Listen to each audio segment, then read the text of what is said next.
focus on immediate threats to public safety. It comes as border state Arizona introduced their ICE Act, which would officially require the state to comply with ICE detainers, but the state's AG speaking out against the president's plan.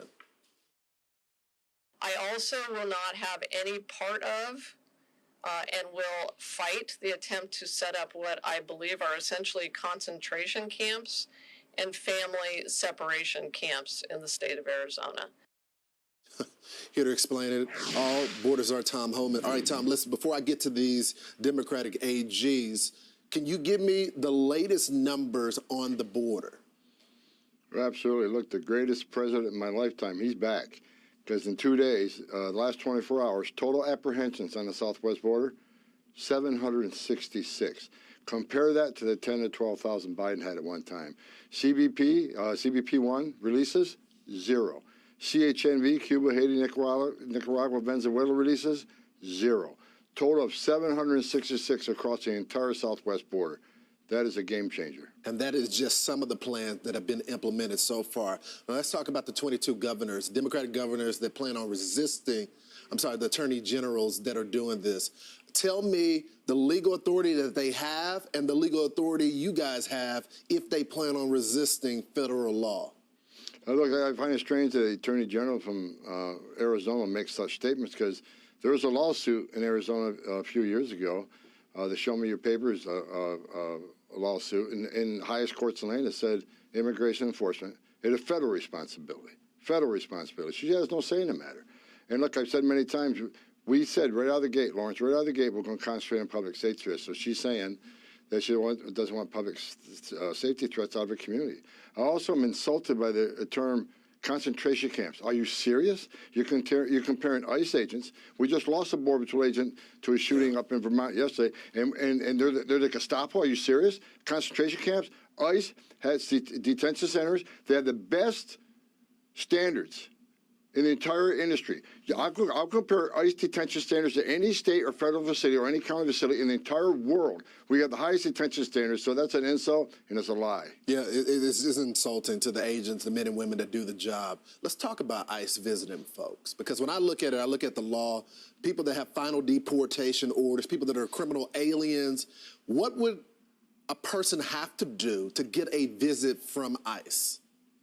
For it to be in the country illegally, first of all, I mean, there's nothing in the immigration law that says you got to be convicted of a serious crime to be removed under the INA. So if you're in the country illegally, ICE can visit you. But right now, as we said repeatedly, and the President Trump's been clear, we're concentrating on the worst first, the public safety threats, the national security threats. And just yesterday, in the last 24 hours, ICE arrested over 308 serious criminals. Some of them were murderers. Some of them were rapists. Some of them raped a child. Some were sexual assault of a child. So ICE is doing their job, and they're prioritizing just as the president said they would. So the ICE is performing excellent right now out in the field, and they're going to continue every day. You know, Democrats loved you at one point. Now they don't like you so much, Tom. But back in the day, you served in the Obama administration as well. We had Jay Johnson on last week to talk about the border. This is what he said about you. Let's watch it.